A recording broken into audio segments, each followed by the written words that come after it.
میں جادوؤں کے بارے میں آہستہ آہستہ آپ لوگوں کو نالج دیتا رہوں گا اور مزید دے رہا ہوں کہ جس طرح میں نے آپ کو ہندوستان کے جادو کے بارے میں بتایا، آج میں آپ سے عرب کے جادو کے متعلق گفتگو کروں گا، اور عرب کے جادو کے متعلق کے ساتھ ساتھ میں ان دیوتاؤں کا بھی ذکر کروں گا اور بتاؤں گا کہ دیوتاؤں کی کیا حقیقت ہے، دیوتا بیسیکلی یہ تھے کون۔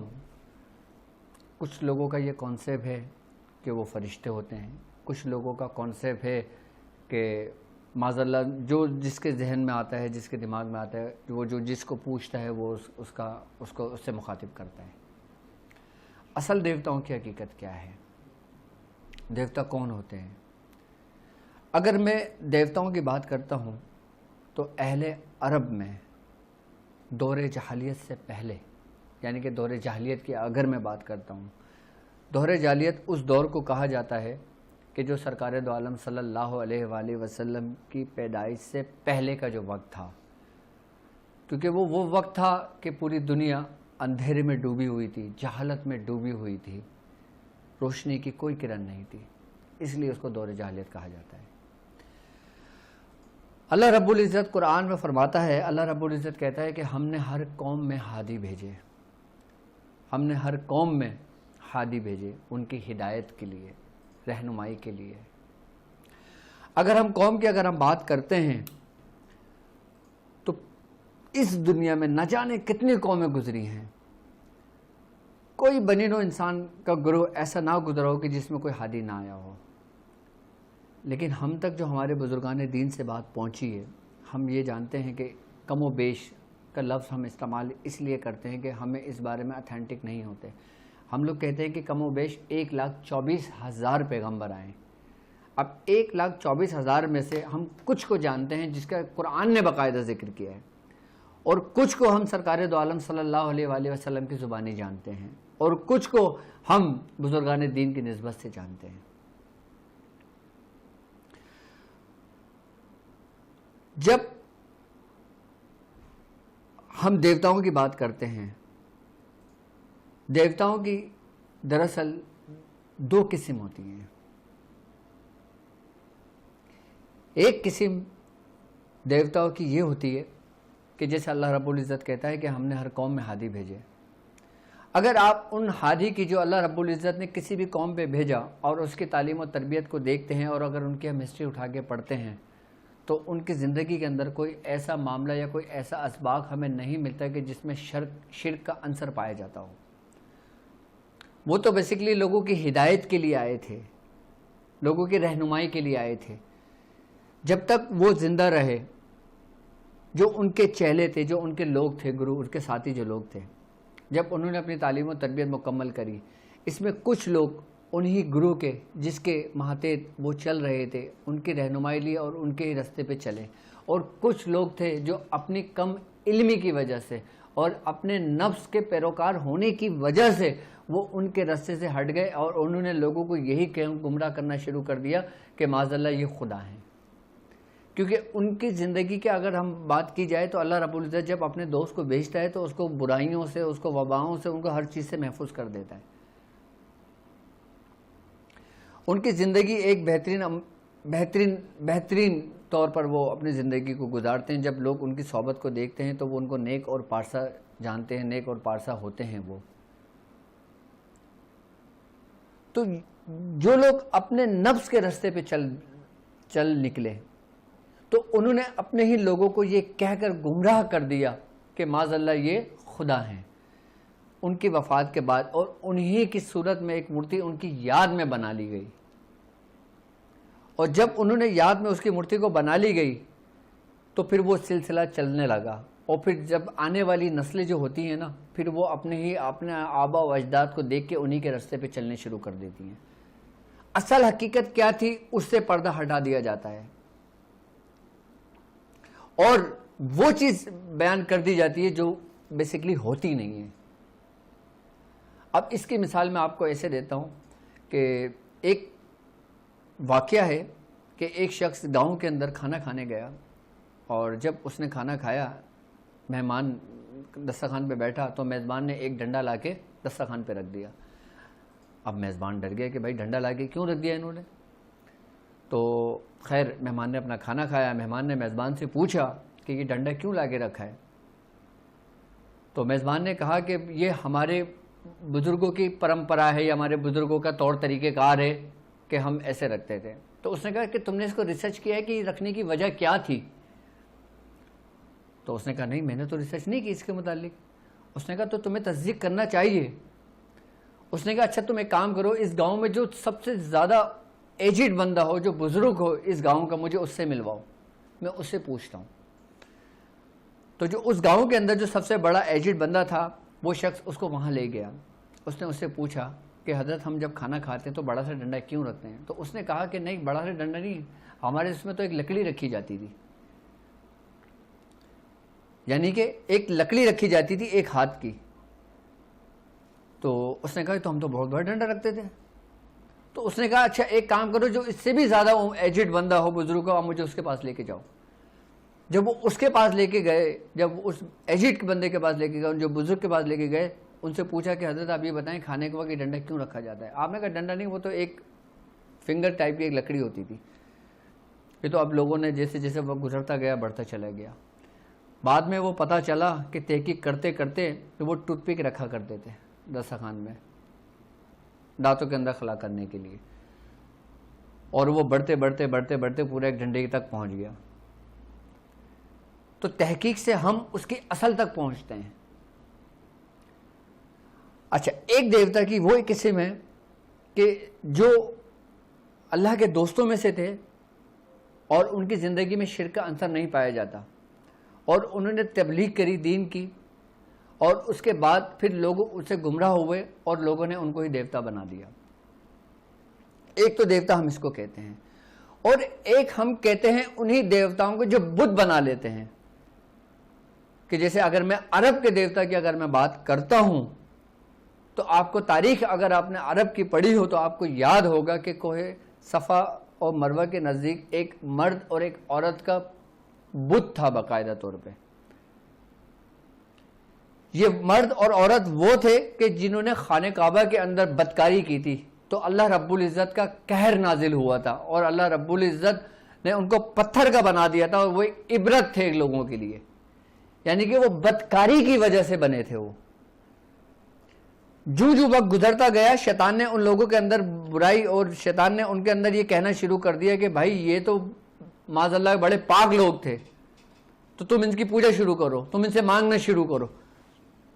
تو لوگ بنا تحقیق کے اس رستے پہ چل پڑے اور لوگوں نے ان کو پوجنا شروع کر دیا, اور جب ان کو پوجنا شروع کر دیا تو شیطان ہی ان کا معاون و مددگار ہو گیا.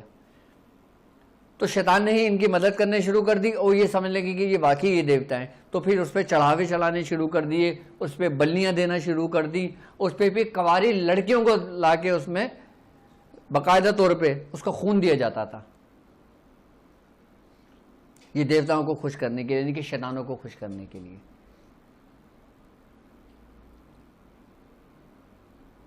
ہمارے مذہب میں بت پرستی اسی ہی لیے حرام ہے اور اس کو کفر کا درجہ دیا گیا ہے کہ باقاعدہ طور پہ جو بت ہوتا ہے اس کے اندر شیطان صلاحیت کر جاتا ہے. یہ تھی دیوتاؤں کی حقیقت, اور ہم لوگ کس راستے پہ نکل پڑے, لوگ کس راستے پہ چل پڑے. یہ انسان ہی تھے کہ جن کو لوگوں نے پوچھنا شروع کر دیا. اگر آپ تحقیق کریں تو آپ اپنی اصل تک پہنچ جائیں گے کہ انسان جس کی پوجا کرتا ہے یا جس کو پوچھتا ہے یا جس سے مانگتا ہے, جس سے وہ کرتا ہے, اگر اس کی حقیقت تک جاتے ہیں تو آپ اس کی زندگی کا تجزیہ کر لیں. عرب کے اندر بھی باقاعدہ طور پہ دیوتاؤں کی ایک بہت بڑی ایک یہ کہہ لیں کہ دیوتاؤں کی ایک بڑا وہ رہا ہے کہ عرب کے اندر جو لوگ زیادہ تر گمراہ ہوئے. یہاں تک کہ اگر میں خانہ کعبہ کی اگر بات کرتا ہوں نا, تو سرکار دو عالم صلی اللہ علیہ وآلہ وسلم سے پہلے خانہ کعبہ کے اندر تک بت رکھے ہوئے تھے, 360 بت تھے. وہ 360 بت کس کے تھے؟ جیسے لات، مناف، عزا، یہ سارے بت تھے اس کے اندر وہاں رکھے ہوئے تھے، جو سرکار دو عالم صلی اللہ علیہ وآلہ وسلم نے باقاعدہ طور پہ جب قرآن کی آیت پڑھتے جاتے کہ وَقُلْ جَاءَ الْحَقُّ وَزَهَقَ الْبَاطِلُ، آپ توڑتے جاتے تھے کہ اور کہو حق آیا، باطل بے شک مٹ گیا، اور باطل مٹ ہی جانے والا ہے۔ اگر میں بت پرستی ہی کی اگر میں بات کرتا ہوں اور اگر میں عرب کی بات کرتا ہوں، عرب کے دیوتاؤں کی بات کرتا ہوں، تو آپ یہ دیکھیں کہ حضرت ابراہیم علیہ السلام کے دو بیٹے تھے، حضرت اسماعیل علیہ السلام اور حضرت اسحاق علیہ السلام۔ حضرت اسحاق علیہ السلام کی جو اولادیں چلی ہیں ان سے پھر بنی اسرائیل کا سلسلہ چلا ہے، لیکن حضرت اسماعیل علیہ السلام کی اگر نسل کی اگر میں بات کرتا ہوں تو اس نسل کے اندر صرف اور صرف سرکار دو عالم صلی اللہ علیہ وآلہ وسلم مبعوث ہوئے۔ عرب کا سلسلہ حضرت اسماعیل علیہ السلام سے چلا، اور حضرت اسماعیل علیہ السلام اور سے لے کر سرکار دو عالم صلی اللہ علیہ وآلہ وسلم تک آپ کے درمیان جو آپ کے آباء و اجداد کا جو سلسلہ رہا ہے، یہ تمام کے تمام جو تھے نا یہ دین ابراہیم پہ تھے۔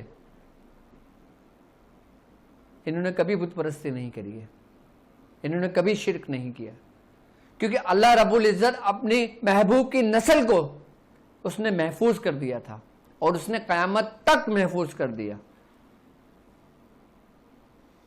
حضرت اسماعیل علیہ السلام سے لے کے سرکار دو عالم صلی اللہ علیہ وآلہ وسلم تک اگر ہم بات کرتے ہیں تو یہ 40 پشتوں کا فرق پڑتا ہے۔ اس کے باقاعدہ طور پہ سیرت النبی کے اندر ایک ترتیب وار پورے نام بھی موجود ہیں، اور جو لوگ دین ابراہیم سے ہٹے، کہ جیسے ابو لہب تھا، جیسے ابو جہل تھا، وہ بھی بت پرستی میں پڑ گئے، مشرکین میں سے ہو گئے، اور جو سرکار دو عالم صلی اللہ علیہ وآلہ وسلم کا جو نسب تھا یہ دین ابراہیم پہ تھا، یہ اللہ تعالیٰ نے محفوظ کر دیا تھا۔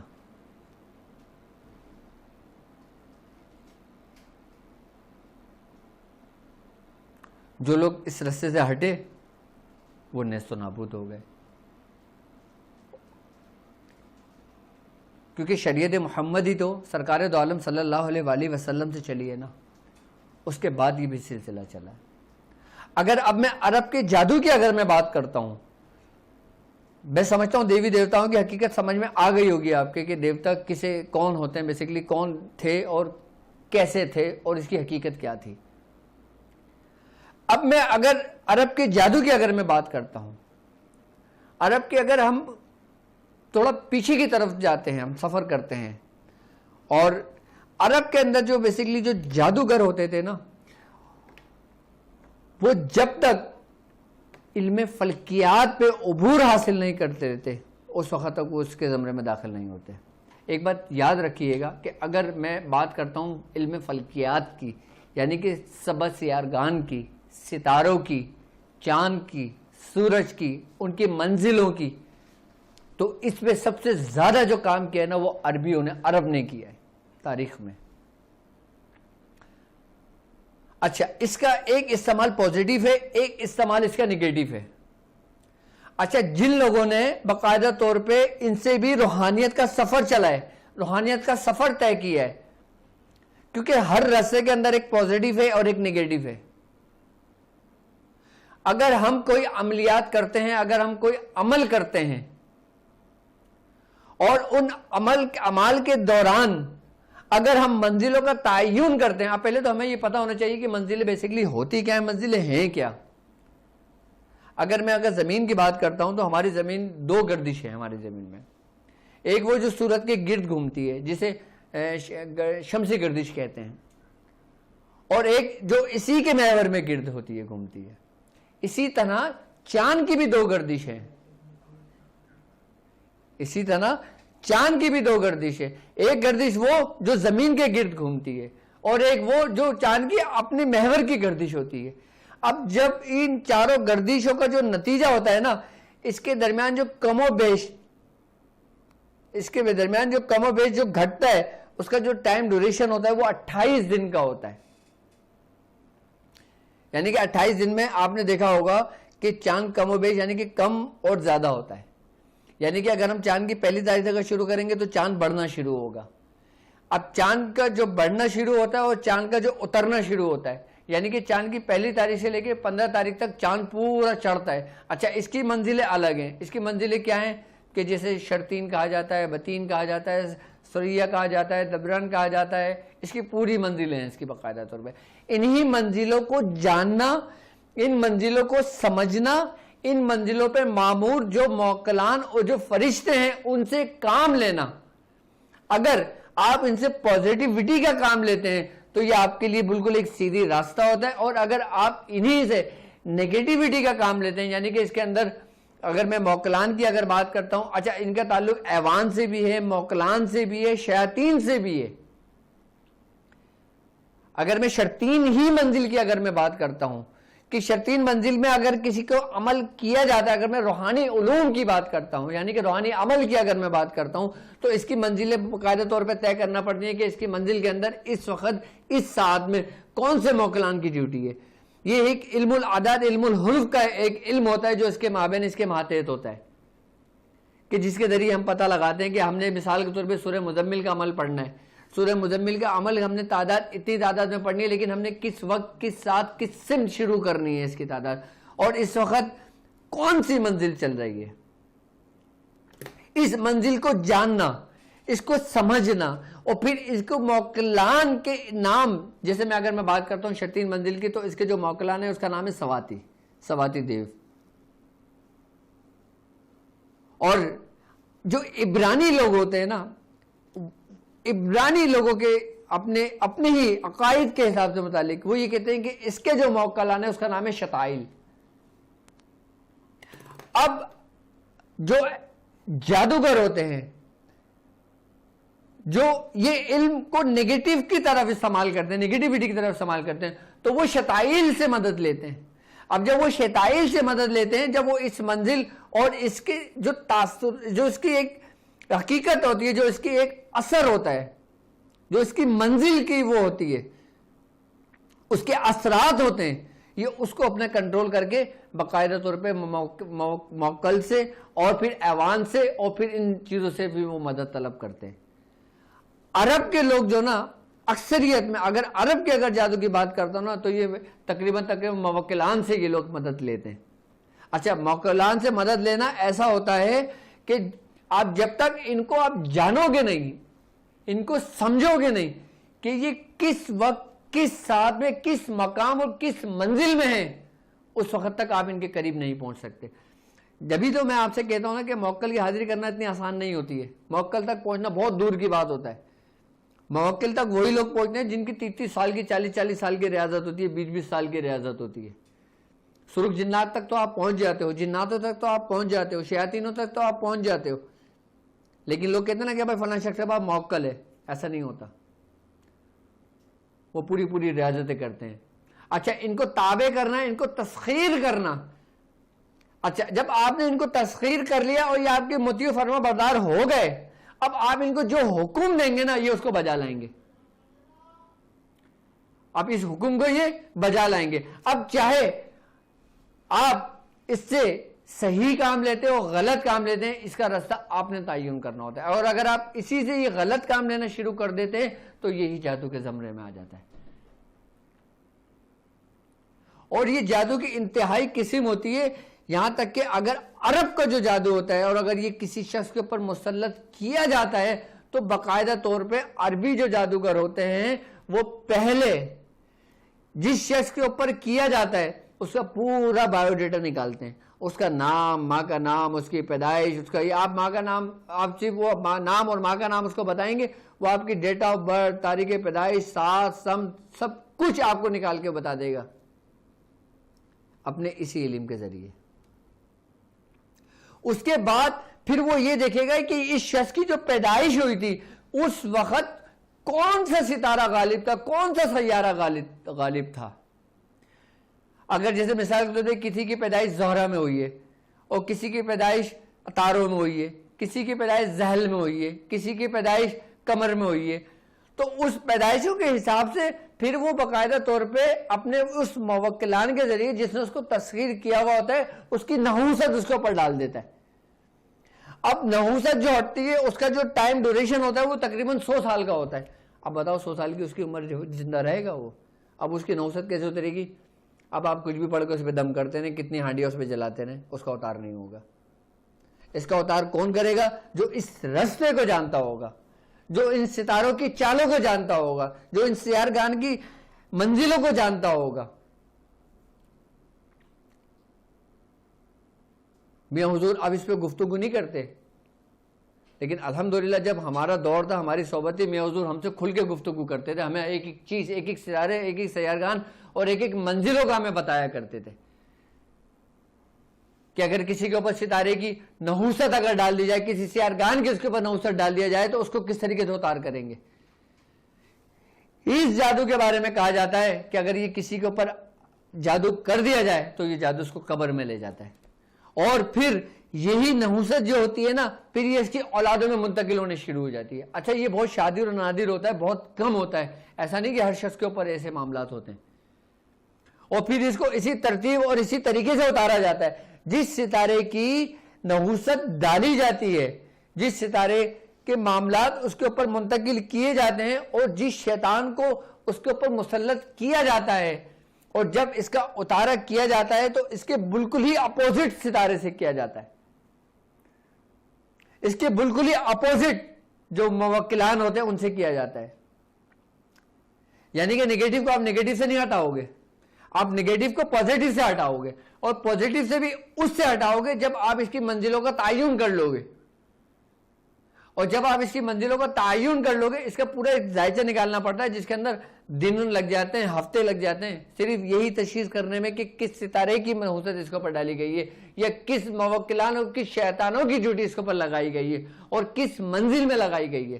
یہاں تک کہ جو عربی جو جادوگر ہوتے ہیں، جو عرب میں، جو میں یہ بات قدیمی کر رہا ہوں، اب مجھے نہیں پتا کہ ایسے لوگ زندہ ہوں گے جو اس علم کو جانتے ہوں گے ابھی کہ اب مجھے نہیں پتا کہ اب کے بھی لوگ ایسے ہوں جو یہ کام کرتے ہوں، لیکن میں آپ کو اس دور کی بات بتا رہا ہوں کہ جب یہ علم اپنے عروج کو تھا.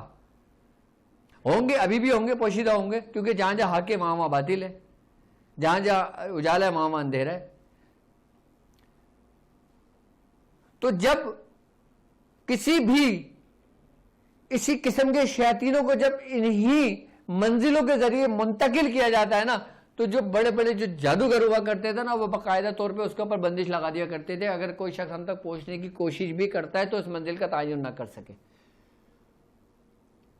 اس کے بھی بزرگان نے دین نے طریقے سمجھائے اس کے بھی توڑ کے، کہ اگر ایسے معاملات ہوتے ہیں تو پھر ہم موکلان سے نہیں، پھر ہم ایوان سے مدد لیتے ہیں. اور پھر جب ہم ایوان سے مدد لیتے ہیں تو پھر وہ منزلوں کا تعین کر کے ہمیں بتاتے ہیں کہ فلاں شخص نے فلاں کے اوپر، فلاں منزل کے اوپر، فلاں اس کے اوپر وہ چوکی لگائی ہے یا اس کے اوپر پنچھی بٹھالا ہے. تو عرب کا جو جادو ہوتا ہے نا، یہ اتنا آسان نہیں ہے. اور یہ کرنے اور یہ کروانے والے، جبھی تو کہا گیا تھا کہ دونوں جہنمی ہیں. اب اگر ہم بات کرتے ہیں کہ اس کا صحیح استعمال، اس کا وہ استعمال جو بزرگان دین نے تعلیم کیا ہے، اگر ہم ان منزلوں کے صحیح تعین کر لیں. اچھا ایک بات یاد رکھیے گا کہ ایک عمل تو وہ ہوتا ہے کہ جو آپ اپنی مرضی سے پڑھ لیتے ہیں. اچھا ایک عمل وہ ہوتا ہے جو آپ اجازت لے کر پڑھ لیتے ہیں. اچھا ایک عمل وہ ہوتا ہے کہ جیسے مثال کے طور پہ میں یہاں بیٹھا ہوں، اب لوگوں نے مجھ سے اجازت لی، میں نے ان کو اجازت دے دی، اب انہوں نے شروع کر دیا. اب ان کو یہ نہیں پتا کہ کون سی منزل ہے، کون سے ساتھ ہے، کیا معاملات ہیں، کیا نہیں ہے، لیکن انہوں نے شروع کر دیا. لیکن ان کی اجازت جو ہوتی ہے نا، وہ ان کے پورا احسار کا دائرہ بنا لیتی ہیں. اب جو لوگ رجت میں آتے ہیں وہ اسی وجہ سے رجت میں آتے ہیں کہ ان کو نہیں پتا ہوتا کہ وہ عمل کس وقت، کس ساتھ، کس منزل میں شروع کر رہے ہیں. وہ چڑھتے چاند میں شروع کر رہے ہیں، وہ اترتے چاند میں شروع کر رہے ہیں. اب چڑھتے چاند میں شروع کریں گے تو کس ترتیب و طریقے سے کریں گے؟ اب جیسے چڑھتے چاند کے اندر اگر چاند کی 2 سے 3 تاریخ ہو جاتی ہے، اب 4تھی تاریخ شروع ہو جاتی ہے، تو 4تھی تاریخ کا جو دن ہے وہ کس منزل میں ہے، اس کی منزل کیا ہے، اور کس ساتھ میں وہ کام کیا جا رہا ہے. جس ساتھ میں کیا جا رہا ہے، کیا وہ نحس ہے یا وہ صاد ہے، کیا وہ صحیح ہے کیا وہ غلط ہے؟ اچھا اگر کوئی شخص مثال کے طور پہ کوئی عمل کرتا ہے، اگر کوئی استاد کوئی پیر و مرشد جب کسی کو بٹھالتے ہیں نا، تو جب کسی کو پورے لوازمات کے ساتھ بتاتے ہیں کہ آپ نے فلاں دن شروع کرنا ہے، فلاں تاریخ سے شروع کرنا ہے، فلاں وقت سے شروع کرنا ہے، اور آپ نے ان چیزوں کی لوازمات اپنے پاس رکھنا ہے، آپ نے ان چیزوں کا استعمال کرنا ہے، آپ نے ان بخورات کا استعمال کرنا ہے، آپ نے اس سے منہ کر کے بیٹھنا ہے، اور جب اس سمت آپ نے آگ جلانا ہے، اس سمت آپ کی پشت ہونی چاہیے، آپ کا منہ اس طرف ہونا چاہیے، اور پھر جب آپ بیٹھیں گے تو آپ کی بیٹھنے کی جو نشست ہے نا وہ کس طرح ہونا چاہیے، دونوں زانو ہونا چاہیے، آلتی پالتی مار کے بیٹھنا چاہیے، اکڑو بیٹھنا چاہیے، کھڑے ہو کے پڑھنا چاہیے، بیٹھ کے پڑھنا چاہیے، پاؤں پھیلا کے پڑھنا چاہیے، ہر چیز معنی رکھتی ہے، ہر چیز معنی رکھتی ہے۔ یہ میں آپ کو وہ طریقہ کار سمجھا رہا ہوں کہ جب ہم زکوٰۃ ادا کر کے دعوت میں داخل ہوتے ہیں، جب ہم کسی بھی صورت کی دعوت دیتے ہیں نا، اس کے بعد یہ لوازمات لازمی اور اہم ہوتے ہیں۔ دعوت کا مقصد ہی یہ ہوتا ہے کہ آپ کو ایک ایک منزل اور ایک ایک وقت ایک ایک ساتھ کا تعین کیا جائے گا، آپ کو مخصوص ہو کر ہر طریقے کا۔ جب وہ شخص دعوت پہ بیٹھتا ہے ان تمام منزلوں کو مد نظر رکھتے ہوئے، اور ان تمام سیاروں تمام ستاروں کو اپنے مد نظر رکھتے ہوئے، اور پھر ان کے بخورات کا استعمال رکھتا ہے اپنے پاس، اور پھر ان خوشبوؤں کو اپنے پاس رکھتا ہے، اور پھر اس سمت کا تعین کرتا ہے جس سمت کا اس کو حکم دیا جاتا ہے، پھر پہلے دن سے ہی اس میں حرکتیں آنا شروع ہو جاتی ہیں، پہلے ہی دن سے اس کو محسوسات ہونے شروع ہو جاتے ہیں، اس کو خوشبو آنا شروع ہو جاتی ہیں، اور اسی دن سے باقاعدہ طور پہ اس کے بزرگوں کی ارواحیں کہ جو اس کے صاحب دعوات بزرگ گزرے، ان کی روح ان کی مدد کو پہنچنے لگتی ہیں، کہ وہ کسی قسم میں کہیں گمراہ نہ ہو جائے، کوئی ڈر و خوف اس پہ حاوی نہ ہو جائے، پھر وہی اجازتیں، پھر وہی ارواحیں، اس کی تعلیم و تربیت، اور وہی مرشد، وہی شیخ کہ جس نے تمہیں ہر ایک چیز کا طریقہ کار سمجھایا ہوتا ہے، پھر وہ تمہیں اس ترتیب و طریقے سے نکالتا ہے۔ پھر جب دعوات کے اندر جب موکلان کی حاضری ہوتی ہے نا، تو یہ پھر حاضری ایک دفعہ ہوتی ہے، پھر یہ آپ کی نسلوں میں قائم رہتی ہے۔ کہتے ہیں نا کہ انسان اپنے بڑوں کی کمائی کھاتا ہے۔ آپ نے دیکھا ہوگا اکثر بزرگان دین کو، کہ اب جیسے میں پیر مہر علی شاہ کی بات کرتا ہوں، جیسے حضرت نظام الدین اولیاء محبوب الہی کی اگر میں بات کرتا ہوں، حضرت بابا فرید مصطفی گنج شکر رحمۃ اللہ علیہ کی بات کرتا ہوں، انہوں نے دعوتیں دی، انہوں نے اپنے آپ کو سرو کر دیا، آج ان کی اولادیں بھی ان کے نام کا کھاتی ہیں، آج ان کی اولادوں کے بھی وہ حامی اور مددگار ہوتے ہیں، آج ان کی اولادیں بھی وہ کسی بھی حال میں رہیں، اگر وہ ان سے مدد طلب کریں نا، تو وہی موکلان جن بزرگ نے اپنی زندگی کے اندر اس پہ ریاضت و تابع کر کے اس کو دعوت دی تھی، وہ اس کی نسلوں تک اس کے محافظ بن کے رہتے ہیں، اور ایسے کہ نزلیں یا تو بنا دیتے ہیں یا پھر بگاڑ دیتے ہیں۔ بنا دیتے ہیں کہ جو ان کے رستے پر ہوتا ہے، بگاڑ دیتے ہیں جو ان کے رستے سے ہٹ جاتا ہے، جدا ہو جاتا ہے۔ دعوت اتنا آسان نہیں ہوتا، دعوت کا سلسلہ چلا ہی عرب سے تھا، ہر چیز کی اہمیت ہوتی ہے۔ میں کیوں آپ لوگوں کو سمجھاتا ہوں کہ آپ لوگ سیکھو، آپ سمجھو، آپ پڑھ رہے ہو پڑھو، اپنے اندر روحانیت پیدا کرو۔ اچھا پڑھائی پتہ ہے کیوں دی جاتی ہے؟ آپ کو پتہ ہے کہ شروع میں آپ کو 70 مرتبہ دی گئی، شروع میں آپ کو 313 مرتبہ سورہ قریش پڑھنے دی گئی، وہ کس لیے دی گئی ہے؟ وہ کیا حاضری کے لیے دی گئی ہے کہ آپ کو روحانیت کو حاضر کرنے کے لیے دی گئی ہے؟ وہ پڑھائی اس ہی لیے دی گئی ہے تاکہ جب آپ اس کی تکرار کریں گے، ایک رسی کو مضبوطی سے تھامیں گے، تاکہ اس کی برکت سے، اس کے نور سے، اس کی اجازتوں سے آپ کے اندر جو خیالات فاسدہ ہیں نا، آپ کے اندر کی جو غلاظت ہے، آپ کے قلب پہ جو گرد جمی ہوئی ہے، جو اس کو ریموو کرتی ہے. جب آپ کے اصل میں ہمارا جسم ایک برتن ہے اور برتن یہ گندا ہوا ہے. اب ہم اس میں کھانا ڈالیں گے، گندے برتن میں کھانا، کوئی بھی کھانا پسند نہیں کرے گا. سب سے پہلے کیا کریں گے؟ آپ برتن کو دھوئیں گے، اس کو چمکائیں گے. اگر وہ برتن ناپاک ہے تو آپ اس کو آگ پہ تپکیں گے، سہیں گے، اس کو صاف کریں گے، اس کو پاک کریں گے اور صاف پانی سے دھوئیں گے. اس کے بعد جا کے جب وہ برتن پورا صاف ہو جائے گا پھر آپ اس پہ استعمال کریں گے. برتن جتنا گندا ہوگا آپ کو صاف کرنے میں اتنا ہی ٹائم لگے گا، اور جتنا برتن کم گندا ہوگا وہ جلدی وقتوں میں جلدی صاف ہو جائے گا. برتن سے مراد ہمارا اپنا باطن. ہم نے جو سورہ قریش تعلیم کی گئی ہے، ہم نے آپ کو ابھی کے لیے نہیں، ہم نے آپ کو بعد کے لیے تیار کرنا ہے، آپ کے آنے والی نسلوں کے لیے تیار کرنا ہے. آپ کیا یہ سمجھتے ہیں کہ آپ یہ سال 2 سال 5 سال 10 سال 20 سال کی زندگی گزاریں گے، آپ کے بعد معاملہ ختم ہو جائیں گے؟ نہیں جی، میں جس رستے سے آپ کو لے کے جا رہا ہوں نا، یہ آپ کے آنے والی اولادوں، آنے والی نسلوں کے کام آئے گی یہ چیزیں. جب یہ برتن آپ صاف کر لیں گے نا، اس کے بعد صاف کرنے کے بعد پھر ایک کیفیت جب ہمارے اندر پیدا ہوتی ہے، پھر جب ہم منزل کی طرف آگے بڑھتے ہیں، پھر اس کے بعد جو ہمارا وقت گزرتا جاتا ہے، جو ہمارا وقت گزرتا جاتا ہے، پھر اس کے بعد پھر زکوٰۃ دی جاتی ہے. اچھا جی، جب زکوٰۃ دی جاتی ہے نا، پھر اس کے قلب کو باقاعدہ طور پہ مضبوط کیا جاتا ہے، کیونکہ ہر قلب اس کی روحانیت کو برداشت نہیں کر پاتا. ایسا نہیں ہوتا کہ آپ نے دعوت شروع میں ہی دے دیا آگے، اور جو لوگ شروع میں دعوت دیتے ہیں بیٹھ جاتے ہیں نا، وہ پاگل ہو جاتے ہیں، ان کا ذہن بھٹک جاتا ہے، خوف ان کے اوپر حاوی آ جاتا ہے، پھر وہ بہکی بہکی باتیں کرنے لگتے ہیں، پھر وہ جو ان کے منہ میں آتا ہے وہ بولنے شروع کر دیتے ہیں. کبھی ان کو کچھ نظر آ رہا ہوتا ہے، کبھی ان کو کچھ نظر آ رہا ہوتا ہے. اس کی وجہ یہی ہوتی ہے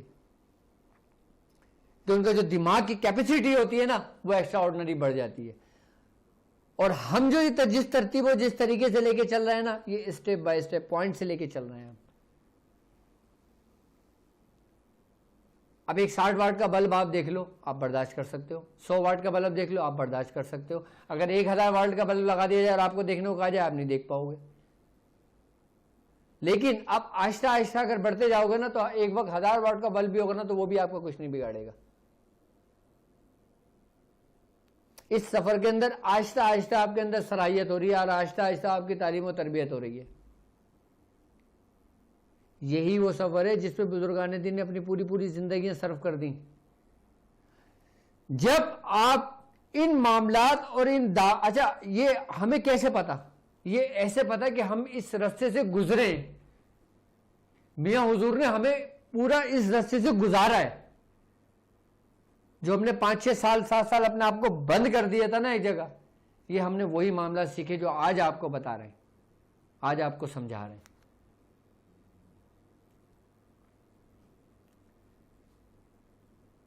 جب آپ زکوٰۃ کے بعد جب آپ دعوت کی طرف جائیں گے نا، پھر آپ کو پتہ چلے گا کہ علم کسے کہتے ہیں، علم ہوتا کیا ہے. صرف جنات کو حاضر کرنے کا نام علم نہیں ہے، کسی شیاطین کو قید کرنے کا نام علم نہیں ہے، یا کسی کی بیوی روٹ کے میکے چلی گئی ہو، آپ نے اس کو بلا لیا، یہ علم نہیں ہے. یہ تو شغل ہیں سب. یہ تو پھر لوگ آپ کے پاس آئیں گے، آپ جو کہیں گے وہ ہو جائے گا، آپ کو پڑھنے کی بھی ضرورت نہیں پڑے گی. علم وہ ہے جو بزرگان دین کے سینے کا راز ہے. علم وہ ہے کہ جب حضرت بابا فرید مسعود گنج شکر رحمۃ اللہ علیہ آپ مٹی کے ڈلے پہ پڑھ کے دیتے تھے تو وہ سونے کا بن جاتا تھا. علم وہ ہے کہ جو نظام الدین اولیاء محبوب الہی جب کسی کے اوپر توجہ منتقلہ کرتے تھے تو اس کی ساری منزلیں طے ہو جاتی تھی. علم وہ ہے.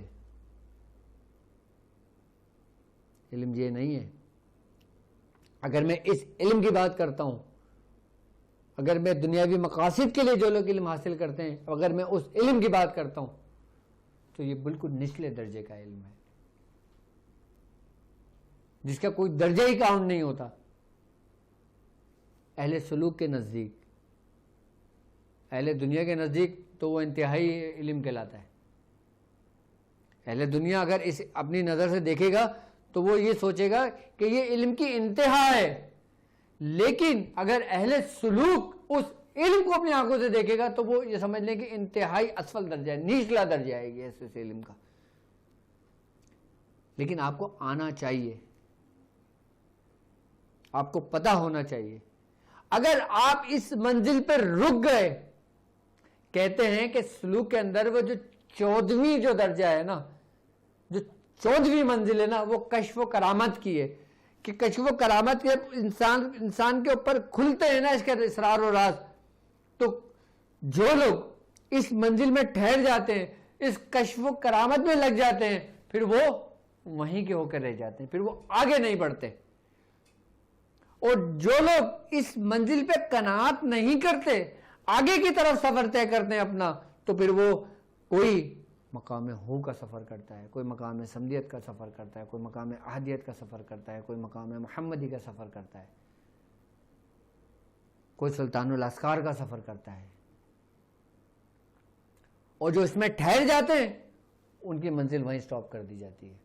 اور جب انسان راہ سلوک میں سفر کرتا ہے تو اس کے جو مقامات ہوتے ہیں وہ پھر نجبہ سے چلتے ہیں, رکبہ پہ آتا ہے, پھر نقبہ پہ آتا ہے, پھر وہ ابدالوں میں شامل ہوتا ہے, پھر ابدالوں میں شامل ہونے کے بعد پھر وہ مقام قطبیت پہ جاتا ہے. کبھی میں اس منزلوں کے بارے میں بھی بتاؤں گا, ان عہدوں کے بارے میں بھی انشاءاللہ تعالیٰ آپ کو بتاؤں گا کہ کون کون اس منزلوں تک پہنچتے ہیں اور ان کے کیا کیا مقامات ہوتے ہیں اور ان کی کیا کیا ڈیوٹیاں ہوتی ہیں. لیکن اس کے لیے آپ نے اپنی بیسک بنیاد کو مضبوط کرنا ہوگا. آپ نے اس کے ساتھ ساتھ علم حروف کو سیکھنا ہوگا, اس کے ساتھ ساتھ علم العادات کو سیکھنا ہوگا, اس کے ساتھ ساتھ تسخیر سب سیرگان کو سیکھنا ہوگا, اس کے ساتھ ساتھ آپ نے ستاروں کے علم سے اس کو آپ نے روشنائی کرنی ہوگی, آپ کو جاننا ہوگا. اگر میں علم نجوم کی اگر میں بات کرتا ہوں نا تو یہ بڑا وسیع علم ہے, لیکن ہر بندہ اس علم تک نہیں پہنچتا. علامہ اقبال کا ایک شعر ہے نا کہ علامہ اقبال کہتے ہیں کہ کافر کی یہ پہچان کہ وہ افلاک میں گم ہے, مومن کی یہ پہچان گم اس میں ہے آفاق. آپ نے ٹھہرنا نہیں ہے, آپ نے اندر سما کے اس ودر سے نکل جانا ہے. لیکن آپ کو پتہ ہونا چاہیے کہ اگر آپ کا واسطہ کسی ایسے جادو سے پڑ جائے کہ جس کے اوپر اس ہی قسم کی نحوست ڈالی گئی ہے, اس ہی جادو کی نحوست ڈالی گئی ہے, تو آپ اس کو کیسے اتاریں گے, کیسے ختم کریں گے اس کو؟ اسی کو سیکھنے کا تو نام ہے. یہ انسان کتابوں سے نہیں سیکھتا. اگر کتابوں سے لوگ استاد بنتے نا تو آج پوری دنیا کے اندر استاد ہی استاد ہوتے, شاگرد کوئی بھی نہیں ہوتا بیچارہ. اور جو لوگ کتابیں دیکھ کر پڑھتے ہیں, کتابوں سے چل کر کرتے ہیں, وہ کسی نہ کسی رجت کا شکار ہو جاتے ہیں. قرآن پاک اللہ رب العزت کی وہ واحد کتاب ہے اس پورے کائنات میں کہ اس کو آپ جس نیت سے پڑھیں گے آپ کو اتنا فیض ہوگا. آپ جس نیت سے اس کو سمجھیں گے آپ اتنا ہی آپ کو سمجھ آئے گی. آج آپ پڑھیں, آج سیکھیں, پھر کل پڑھیں, پھر کل آپ کو ایک الگ باب کھلے گا, پھر روزانہ ایک الگ باب کھلے گا, پھر اسرار آپ پہ دن بدن کھلتے چلے جائیں گے. آج کفار اگر ترقی کر رہے ہیں نا تو وہ ہمارے قرآن کی بدولت کر رہے ہیں, کیونکہ وہ اس قرآن کو باقاعدہ ترجمے کے ساتھ اس میں غور و فکر کرتے ہیں کہ اس میں اس آیت میں اگر اس چیز کا ذکر ہوا ہے تو اس کا مقصد کیا تھا, کیونکہ وہ یہ بات اچھی طرح سمجھتے ہیں کہ یہ رب کا فرمایا ہوا کلام ہے, یہ حق ہے. ورنہ دنیا کی کوئی کتاب بھی آپ کو کبھی بھی پوری کتاب فائدہ نہیں دے گی, سوا قرآن پاک آپ کو فائدہ دے گا, نفع دے گا. اور جو لوگ قرآن کو اور سنت کو چھوڑ دیتے ہیں اور دوسری کتابوں کے پیچھے پڑ جاتے ہیں, وہ بھی گمراہی ان کا مقدر بنتی ہے. اور اگر قرآن اور سنت کو آپ مضبوطی سے تھام کے رکھتے ہیں اور پھر کوئی کتاب پڑھتے ہیں تو آپ گمراہ نہیں ہوتے.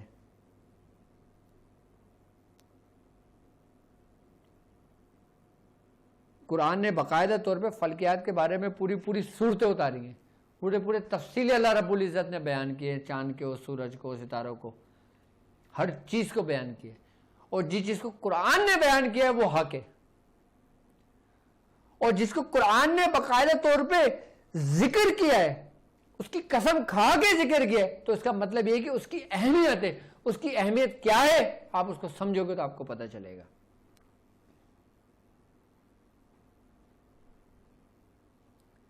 ہم جب تک اپنے بزرگوں کی صحبت اختیار نہیں کر سکتے، جب تک ہم اپنے بزرگوں سے نہیں جڑتے، جب تک ہم کسی سلاسل سے وابستہ نہیں ہوتے، ہم پہ یہ علوم اشکار نہیں ہوتے۔ صرف پڑھنا ہی صاحب کمال نہیں ہوتا حضرت، صاحب کمال بزرگوں کی صحبت ہوتی ہے۔ وہ کہتے ہیں نا کہ کسی بزرگ کی ایک لمحے کی صحبت آپ کی 1000 کتابیں پڑھنے سے بہتر ہے، آپ کی ہزاروں سال ایسی عبادت جس میں ریاکاری ہو اس سے بہتر ہے کہ آپ کسی بزرگ کی صحبت لے لیں، کسی بزرگ کے آپ صحبت اختیار کر لیں، کسی سلسلے سے جڑ جائیں۔ جب آپ کسی سلسلے سے جڑ جاتے ہیں نا تو آٹومیٹکلی آپ کو فیض ہونا شروع ہو جاتا ہے۔ سلسلے سے جڑنے سے مطلب یہ ہوتا ہے کہ جیسے آپ نے سلسلے سے بیعت لیا، آپ سلسلے سے جڑے، سلسلہ آپ کے اندر ضم ہوا، تو یعنی کہ ایک پلک آپ کے اندر لگ گیا کہ جس نے آپ کے اندر ایک تحریک، ایک کرنٹ پیدا کر دیا، جس سے آپ کا من روشن ہو گیا۔ سلسلہ بیسیکلی بجلی گھر ہے۔ اب لوگوں کے گھروں کے اندر جو بجلیاں آتی ہیں وہ ڈائریکٹ بجلی گھر سے نہیں آتی، وہ پہلے ڈائیورٹ ہو کے پیمٹی تک آتی ہے، پھر پیمٹی سے تاروں تک، پھر تاروں سے پھر وہ گھروں تک منتقل ہوتی ہے، اور گھروں کے اندر بھی ایک محدود وولٹ ملتا ہے، جیسے 220 وولٹ مل رہے ہیں، کسی کو 200 وولٹ مل رہے ہیں، کسی کو 180 وولٹ مل رہے ہیں، اور اگر وولٹ کو بڑھا دیا جائے تو گھر میں دھماکہ ہو جائے گا، سب کچھ اڑ جائے گا۔ بالکل اسی ترتیب سے ہی سلسلے کا فیض مریدوں کو پہنچتا ہے کہ وہ ان کی کیپیسٹی کے حساب سے ان کو دیا جاتا ہے، ان کو ملتا ہے، اب وہ کسی بھی ڈگری کا ہو، وہ کسی بھی درجہ حرارت کا ہو، وہ کسی بھی وولٹیج کا ہو، فیض سب کو ملتا ہے، کسی کو زیادہ ملتا ہے، کسی کو کم ملتا ہے، کسی کو بہت زیادہ ملتا ہے۔ جس کو بہت زیادہ ملتا ہے اس کا یقین اور محبت میں پہلے رمضان سے سمجھا رہا ہوں آپ کو، ان 2 چیزوں کو آپ اپنے دل میں قائم مقام کر لیں، جو فیض آپ سلسلے کا پائیں گے نا وہ قابل دید ہوگا آپ کے لیے۔ میں سمجھتا ہوں عرب کا جادو بھی آپ کے سمجھ میں آ گیا ہوگا، اور یہی عرب کا جادو اور اسی ترتیب و یہ میں آپ کو وہ طریقہ کار سمجھائیں، وہ طریقہ کار بتائیں جو شروع سے چلتے ہوئے آ رہے تھے۔